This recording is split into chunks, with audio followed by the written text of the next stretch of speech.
hasn't been made, that not enough has happened in the political arena, that we're not going fast enough, that our politics have failed to answer the clarion call to life that this march represents and that all of us, I believe, hold in our hearts. And I want you to know that I hear you and that I understand. We love each other. There will inevitably be debates within this movement. We love each other. But we're going to have open conversations about how best to use our political system to advance life, how prudential we must be in the cause of advancing human life. I think these are good, honest, and natural debates. And frankly, they're not just good for all of you. They help keep people like me honest. And that's an important thing. But I think all of us also have to remember that we are commanded. But I think all of us also have to remember that we are commanded. Because I look at this crowd and I see young people for whom Dobbs is the only world they've ever known. The only world they've ever known. And I see people with just a little bit more gray in their hair. And I see people who for 50 years toiled to live in a country where questions of life would be answered by we the people, where questions of life would be answered by we the people. All of us have heard their stories. They've heard of the movement. All of us have heard their stories. They've heard of the movement betrayed, of taking one step forward, and then 2 steps back, and then 3 steps and of triumph. Some of them I've known stories of very heartbreak and ballot issues that I fought. Some of them I've known very personally from ballot issues that I fought very hard for. Some of which have gone the right way. Friends of mine, some of which have their entire lives fighting. And I remember friends of mine spent their entire lives fighting for the unborn without ever seeing the victories that have accumulated in recent years. My friends, I'd ask you to look where the fight for life stood just 1 decade ago. And now, where it's today. We have made tremendous strides over the last year. We have made tremendous strides over the next 3 years. And we're going to continue to make strides over the next 3 years to come. There is still much road ahead to travel together. I know that there is still... Take heart. Take heart. My friends, I'd ask you to look where the fight for life stood just 1 decade ago. And now, where it's today. We have made tremendous... God bless you all, and thanks for having me.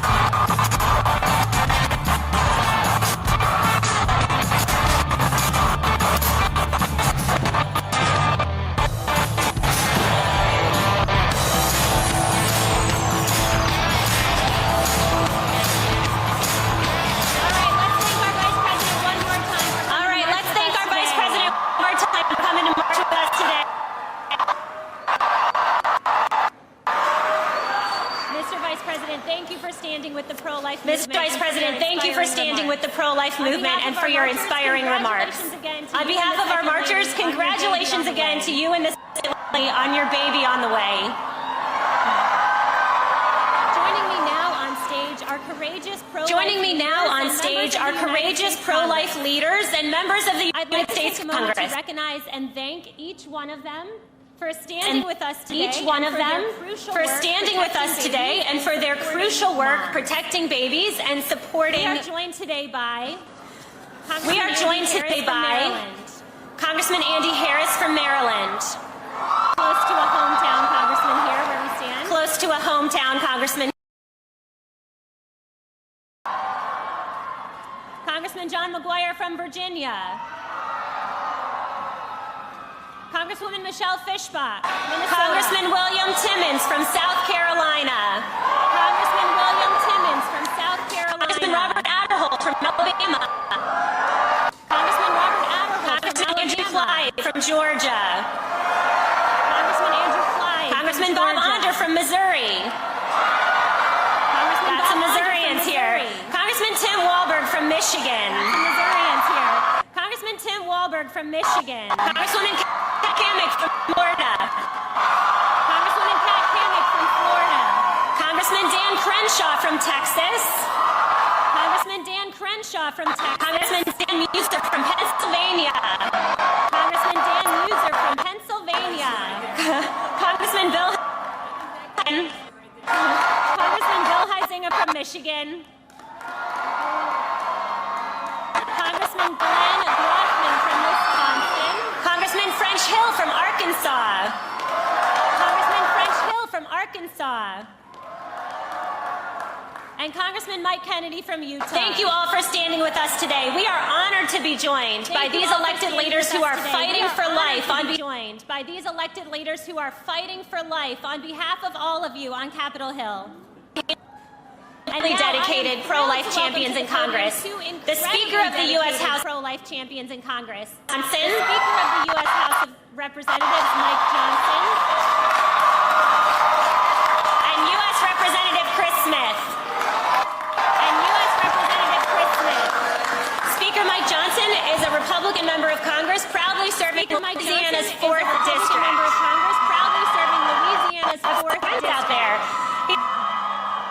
You have some friends out there. His life to fighting for the fundamental freedom and traditional values of the United States. For the fundamental freedom His leadership values of the United States. Indispensable. His leadership has been indispensable for the cause of life, especially last summer when he led the House of Representatives to vote to defund Planned Parenthood.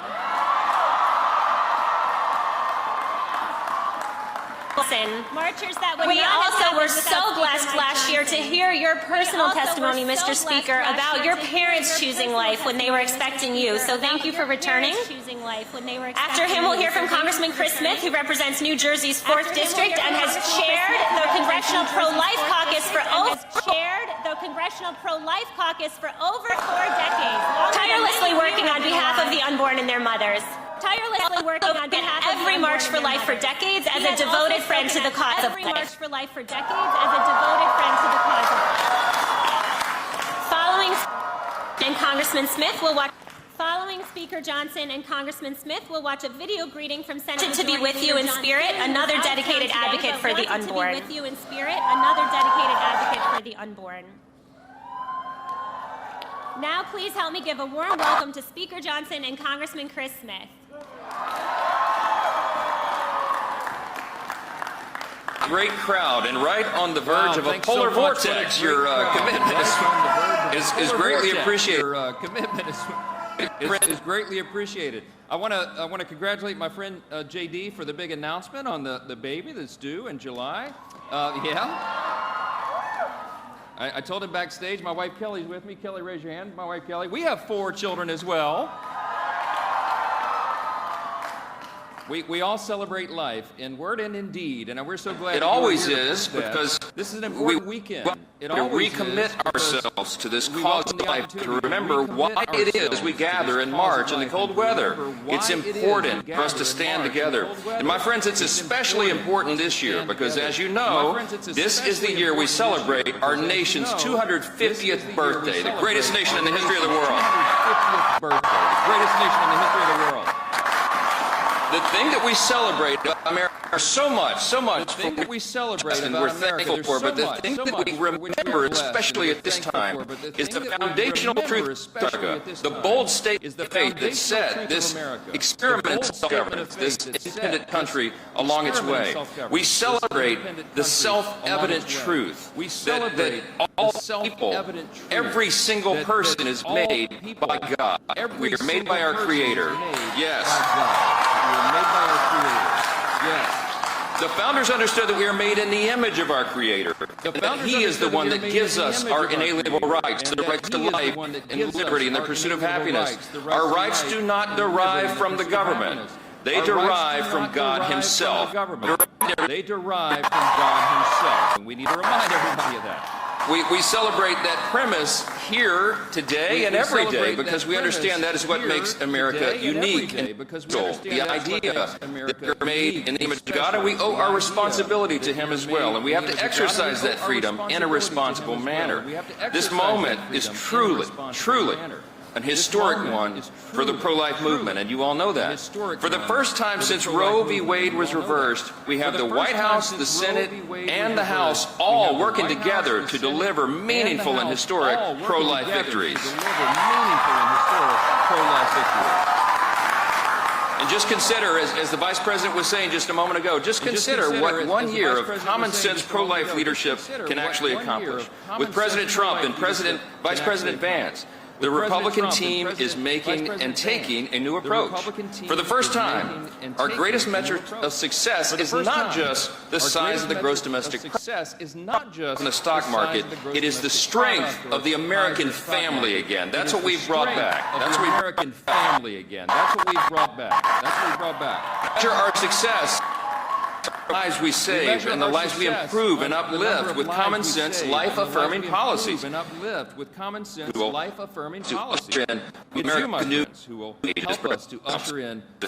Vice President said here, Republicans are working hard to deliver on the mandate that you gave us in the last election to raise a family in this great country of ours. And because we know that support for American families doesn't end at birth, our policies reflect this. American Families Tax Cuts, for example, we passed the most pro-life and pro-family legislation that has been signed into law in decades. And we did it on July 4th last year.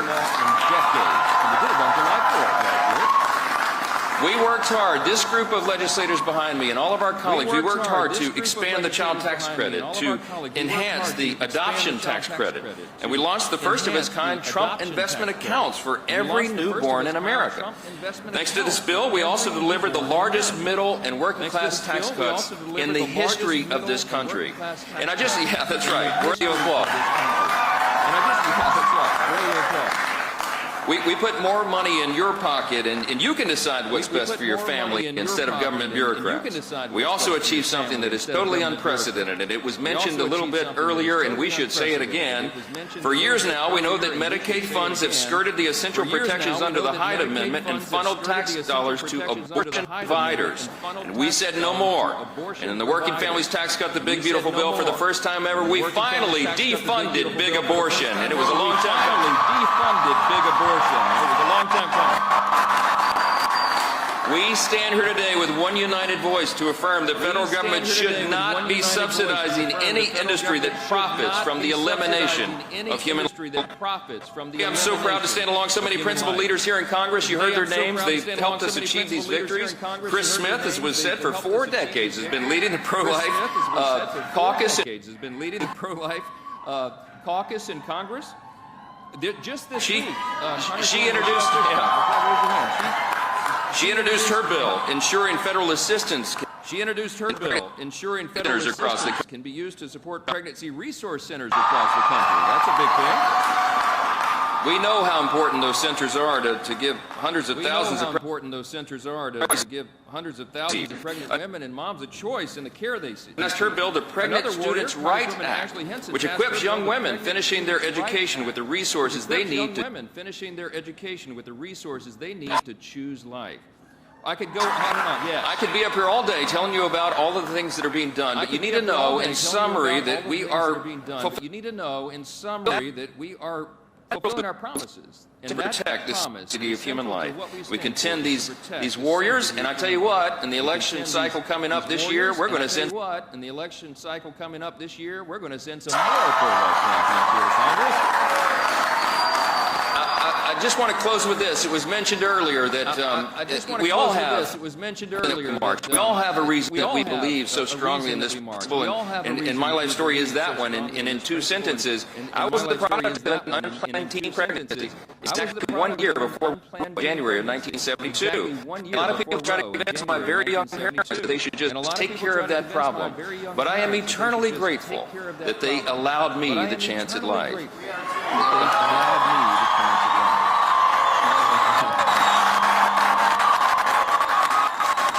I think of the millions of children that did not have that same opportunity. And every single child deserves the opportunity to fulfill their God-given potential. And it is up to us to defend that freedom and that right, that essential freedom to be born, the unalienable right to life that is imperiled in our generation. We're so grateful that you are willing to march and stand and speak for that issue. I'm happy to say that all this is changing because of you. And despite the special interests that fund abortion, and despite the voices that tell you to look away from the beating heart, and despite all those who continue to deny the truth, you are here, and we are here, and we stand together for life. We're so grateful for all that you do. We're so grateful for all that you do. Every single one of you has the power to change hearts and minds, and ultimately, one of you has the power to change never hearts forget and minds, that, and I know that you won't. I want to thank you all for coming out brave and cold, and the weather that's on the way. It's worth it. We're going to save lives together. God bless you all. It's worth May it. God We're going bless to save lives together. God bless you all. May God bless the United States of America.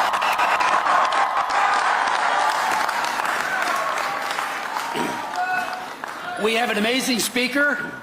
He's strong, he's lion-hearted, he's got a heart of gold as well. And does he ever lead effectively, especially now that we have such a narrow majority? He's just amazing. Steve Scalise, a great majority leader. We have a leadership that is second to none. I've been here since Ronald Reagan's first election, 1981. And I can tell you, this leadership is the most pro-life, so committed, and behind me are just absolute heroes, men and women who take up the fight every single day. You know, Michelle Fishbach's bill that passed this week to help pregnancy care centers, only one Democrat voted for it. And the debate, if you go back and watch it on C-SPAN, was disgusting as the pregnancy care centers were smeared by the Democrats who were leading the charge against it. Of course, Michelle stood strongly against it and did an amazing job, and we did secure its passage. Let me just say very briefly, my dear wife Marie and I, more than 50 years ago, met in the pro-life movement. And today, like you, we are more committed, hope-filled, determined, and let me add, more impatient than ever to see life celebrated as a gift from God. With indomitable faith, compassion and tenacity, and all of you I know are doing this, we must today recommit to protecting the weakest and the most vulnerable. As the speaker has indicated and others before, more than 2,700 pregnancy resource centers throughout the U.S. are helping women choose life. And each and every one of those centers is an oasis of love, empathy, compassion, and they have helped so many women, both during the pregnancy and afterwards, as well as the families. Yet, all over the country, especially in my state of New Jersey, there's an all-out effort which is outrageous. The smears that are being borne by the pregnancy care center community ever before. And we need to push back as never before. Let me remind everybody that the Knights of Columbus did another Marist poll, and it did find that 84% of Americans, including 75% of Democrats, support pregnancy care centers. Let me just say briefly, and I know you know that, it takes more note of it this day and these days go on. But the purveyors of death and their enablers in politics and academia and elsewhere aggressively foster a culture of death, and they do seemingly endless array of deceitful tactics, often the big lie, to trivialize and mask the cruelty of abortion. Mifepristone, the abortion pill, baby poison that kills the unborn child by starving the baby girl or the baby boy to death. The baby girl or the baby boy to death. That's how it works. Starvation. A pill. We now know that the abortion pill, we now know that the abortion pill, suspected this, is extremely dangerous. I asked the media, investigative reporter covering or get rid of this cover-up that we've had since the Clinton administration. The Ethics in Public Policy Center historic report that found that called the abortion pill harms women, and they found that over 10% of all women who take that pill have very serious adverse events because of it, including sepsis and hemorrhaging. FDA says it's 1/2 of 1%. Those numbers were cooked up by previous Obama and, of course, the Clinton, and then into the Biden administration. That's got to stop. We got to unmask this killer of women, as well as the adverse effect it's having. Let me just conclude.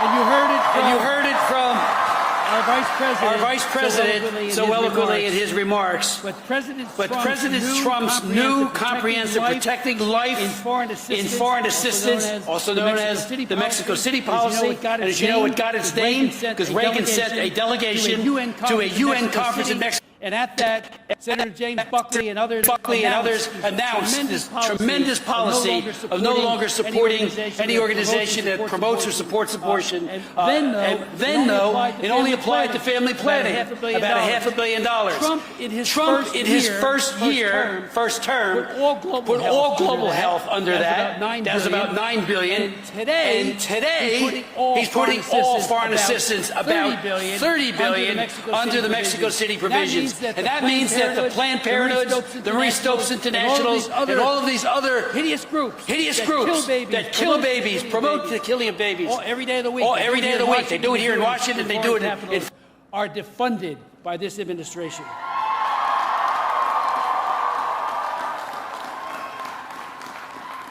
Each and every day, my friends, and I conclude, thanks to your efforts and your prayers, many unborn children and their mothers have been, are being, will be protected. We know that the injustice of abortion need not be forever. God bless you, everyone.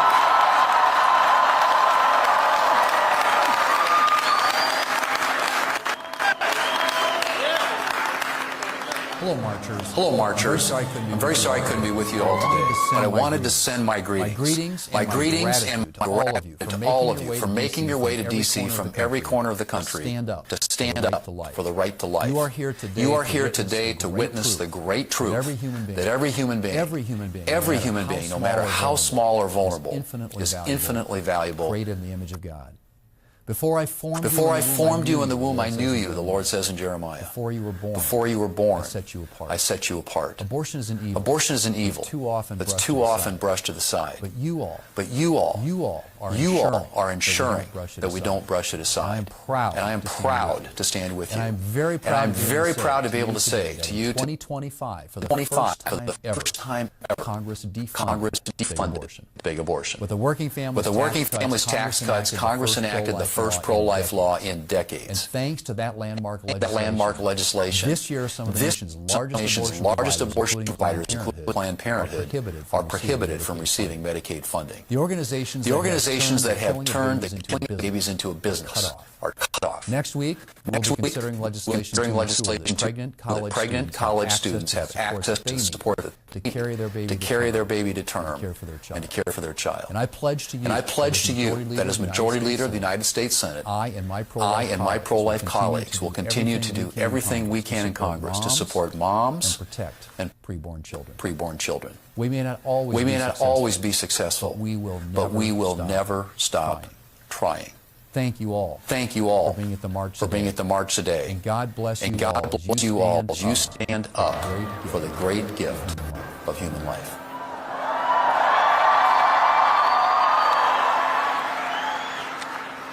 Thank you, Speaker Johnson and Congressman Smith, and we're grateful to Leader Thune for his remarks as well.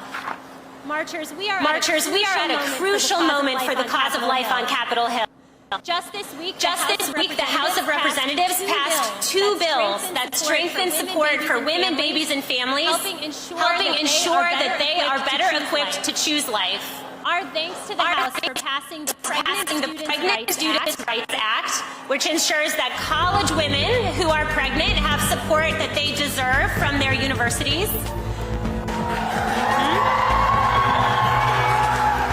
And the Parenting Women and Families Act, Thanks again to our members for those important votes.